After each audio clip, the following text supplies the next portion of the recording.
சென்னை மாமல்லபுரம் மற்றும் காரைக்கால் இடையே பெஞ்சல் புயல் இன்று பிற்பகலில் கரையை கடக்கும் என்று எதிர்பார்க்கப்படும் சூழலில் மேகக்கூட்டங்கள் எவ்வாறு உள்ளன, அதேபோல இந்த புயல் தற்போது எந்த தூரத்தில் மையம் கொண்டிருக்கிறது என்பது தொடர்பாக தற்போது வரைகலை வாயிலாக விளக்க வருகிறார் நெறியாளர் பாலவேல். இனி விவரங்கள். நன்றி சிவரஞ்சனி. தற்போது பெஞ்சல் புயல் இன்று பிற்பகல் கரையை கடக்கும் அப்படின்னு சொல்லப்பட்ட நிலையில் நேற்று இது புயலாக உருவானதற்கு பின்னாடி இதனுடைய வேகம் அப்படின்னு பார்த்தோம்னா மணிக்கு 15 கிலோமீட்டர் வேகமாக இருந்தது. அது பிறகு படிப்படியாக குறைந்து 12 கிலோமீட்டர் வேகமாக குறைந்தது. அது நள்ளிரவு நேரத்தில் அது 7 கிலோமீட்டர் அப்படிங்கிற அந்த வேகத்தில் இருந்தது. அந்த வேகம் தான் கடந்த 6 மணி நேரமாக தொடர்ந்து கொண்டிருக்கிறது. அந்த அடிப்படையில் இந்த மேக கூட்டங்கள் அப்படிங்கிறது நம்ம பார்க்கிறோம். இந்த மேகக்கூட்டங்கள் மழைப்பொழிவை தொடர்ந்து தந்து கொண்டிருக்கின்றன.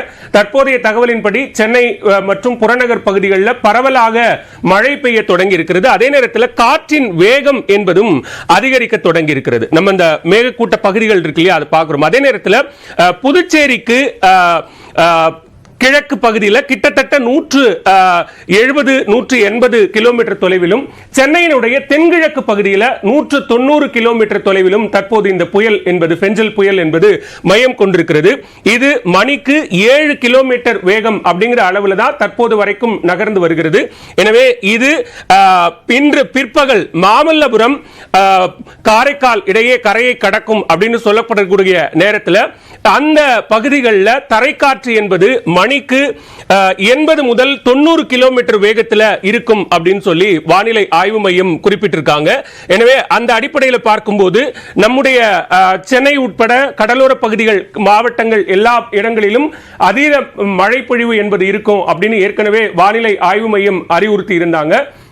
அந்த அடிப்படையில் மழைப்பொழிவு மட்டுமல்லாமல் தரைக்காற்றின் வேகமும் அதிகரிக்கும். எனவே அந்த நேரத்தில் வெளியில் வர வேண்டாம் அப்படிங்கிறது தான் எச்சரிக்கை. நம்ம அதே நேரத்தில் பிற்பகல் நேரம், அதாவது அந்த புயல் கரையை கடக்கக்கூடிய நேரம் இருக்கு இல்லையா, அந்த நேரத்திலும் நாம தற்போதைக்கு எந்த அளவுக்கு இந்த புயலினுடைய வேகம் இருக்கும் அப்படிங்கிறதையும் நம்ம பார்க்கலாம்.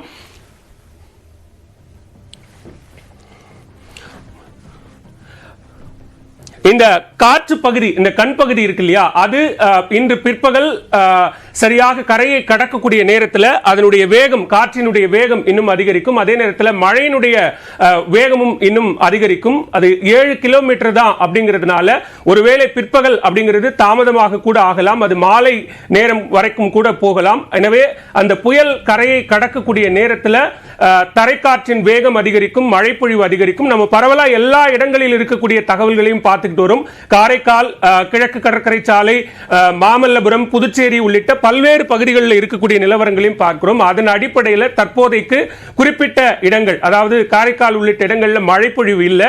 அதே நேரத்தில் காற்று என்பது மிதமான காற்றாக இருக்கிறது. ஆனால் சென்னை உட்பட கடலோர பகுதிகளில் ஒரு பலத்த காற்று அடிக்கக்கூடிய சூழலும் இருக்கிறது. அதே நேரத்தில் மழைப்பொழிவும் அங்கு இருந்து கொண்டிருக்கிறத நம்மளால பார்க்க முடிகிறது. சிவரஞ்சனி, தற்போதைய நிலவரத்தை பதிவு செய்தமைக்கு நன்றி பாலவேல். தற்போது பெஞ்சல் புயல் என்பது பிற்பகலில் கரையை கடக்கும் என்று எதிர்பார்க்கப்படுகிறது. இந்த சூழலில் சென்னை மற்றும் புறநகர் பகுதிகளில் தொடர்ச்சியாக மழை என்பது பெய்து வருகிறது. அதிகாலை முதல் கனமழை பெய்து வருகிறது. இதனால் சென்னையில் மொத்தம் 3 சுரங்கப்பாதைகளில் மழைநீர் என்பது தேங்கியிருக்கிறது. சென்னையை பொறுத்தவரையில் 3 சுரங்கப்பாதைகளில் மழைநீர் தேங்கியிருக்கிறது. குறிப்பாக மாணிக்கம் நகர், ஸ்டான்லி நகர், பெரம்பூர் சுரங்கப்பாதைகளில் மழைநீர் தேங்கியிருப்பதாக தகவல் வெளியிடப்பட்டிருக்கிறது. காரைக்கால் மற்றும் மாமல்லபுரம் இடையே பெஞ்சல் புயல் இன்று பிற்பகலில் கரையை கடக்கும் என்று எதிர்பார்க்கப்படும் சூழலில், புதுச்சேரிக்கு அருகே அது கரையை கடக்க இருக்கும் சூழலில் தற்போது புதுச்சேரியிலிருந்து கிழக்கே 180 கிலோமீட்டர் தொலைவிலும், சென்னையிலிருந்து தென்கிழக்கே 190 கிலோமீட்டர் தொலைவிலும் பெஞ்சல் புயல் என்பது மையம் கொண்டிருக்கிறது. இது தற்போது 7 கிலோமீட்டர் வேகத்தில் நகர்ந்து வரக்கூடிய சூழலில் மேலும் மழை மற்றும் காற்றின் வேகம் என்பது அதிகரிக்கக்கூடும் என்று எதிர்பார்க்கப்படுகிறது.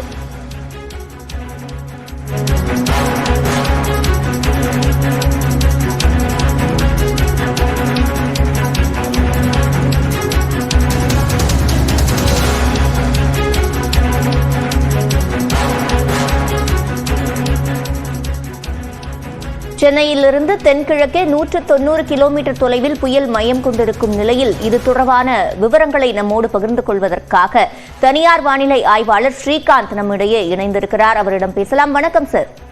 வணக்கம்.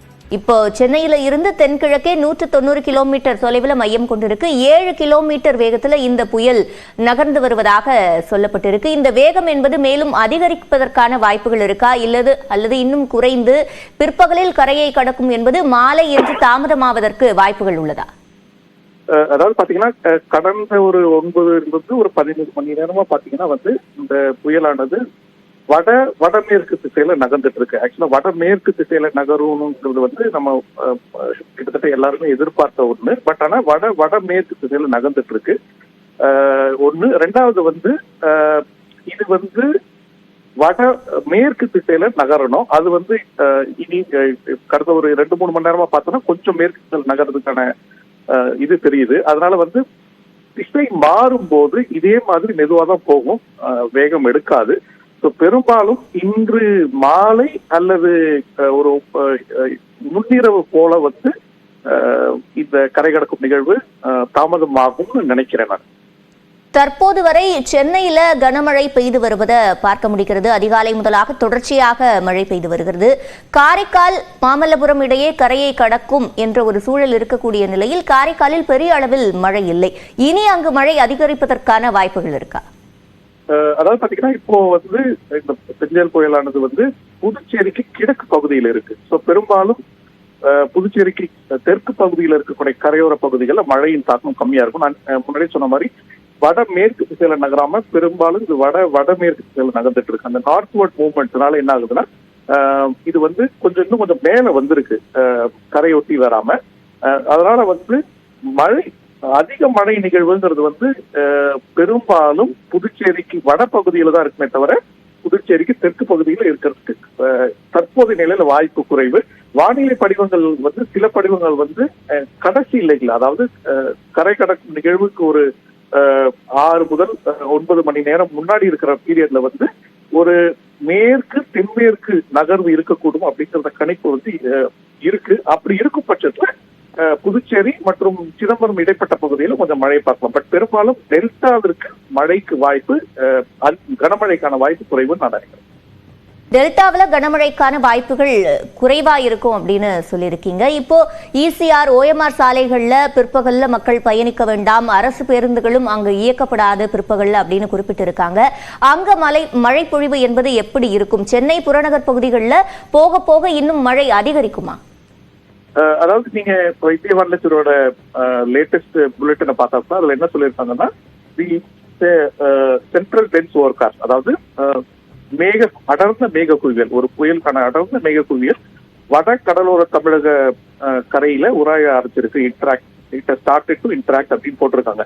நீங்க அதை பார்த்தாலே உங்களுக்கு தெரியும். அதாவது எப்படின்னா இந்த புயலின் அடர்ந்த மேக குவியல் கரையோர தமிழகம், வட கடலோர தமிழகம் மற்றும் தெற்கு கடலோர ஆந்திரா இந்த பகுதியில் இப்போ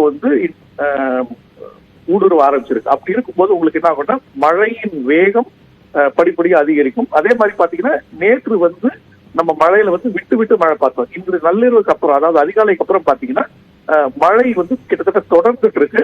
சில சமயங்கள்ல கனமாவும் சில சமயம் சாரல் மழையுமா இருக்கு. ஸோ இதே நிலை தொடரும். அதே மாதிரி மழையின் வேகமும் அதிகரிக்கும். ஸோ புதுவை மற்றும் சென்னைக்கு இடைப்பட்ட கரையோர பகுதிகளில் தொடர்ந்து மழை நீடிக்கும். ஸோ அந்த பகுதிகளில் மக்கள் பயணிப்பது தவிர்க்கலாம்.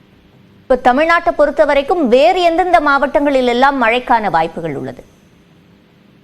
இன்று இரவு, இன்று மாலை அல்லது இரவு கரை கடந்த பிறகு மேலும் மேற்கு நோக்கி நகரும் போது உட்புற பகுதிகள், அதாவது வட தமிழக உட்புற பகுதிகள், திருவண்ணாமலை, வேலூர், திருப்பத்தூர் மற்றும் கிருஷ்ணகிரி, தருமபுரி போன்ற மாவட்ட பகுதிகள், அதுக்கப்புறம் மேற்கு உட்புற மாவட்ட பகுதிகள், அதாவது சேலம், ஈரோடு, கோயம்புத்தூர் போன்ற மாவட்ட பகுதிகள், நீலகிரி போன்ற மேற்கு தொடர்ச்சி மலை பகுதிகளில் சப்சிக்வெண்ட்லி, அதாவது முதல்ல திருவண்ணாமலை மற்றும் வட உட்புற தமிழகம், அதுக்கப்புறம் மேற்கு உட்புற தமிழகம் இங்கே மழை பெய்ய ஆரம்பிக்கும். இது கரை கடக்கும் நிகழ்வுக்கு அப்புறம் தான், கரை கடந்ததுக்கு அப்புறம் ஓரளவுக்கு இந்த மாவட்ட பகுதிகளில் மழையின் தாக்கம் எவ்வளவு இருக்கும், எவ்வளவு நேரம் நீடிக்கும் நமக்கு இன்னும் கொஞ்சம் கிளாரிட்டி கிடைக்கும். இணைப்பில் வந்து பதிலளித்தமைக்கு நன்றி திரு ஸ்ரீகாந்த். தொடர்ந்து பெஞ்சல் புயல் எதிரொலியால் சென்னையில் பலத்த காற்றுடன் கனமழை பெய்து வருகிறது. இதுகுறித்த கூடுதல் தகவல்களை களத்திலிருந்து வழங்குகிறார் நமது செய்தியாளர் தமிழரசி. தமிழரசி, தற்போது நீங்க எந்த பகுதியில இருக்கீங்க? அங்க இருக்கக்கூடிய நிலவரம் என்ன?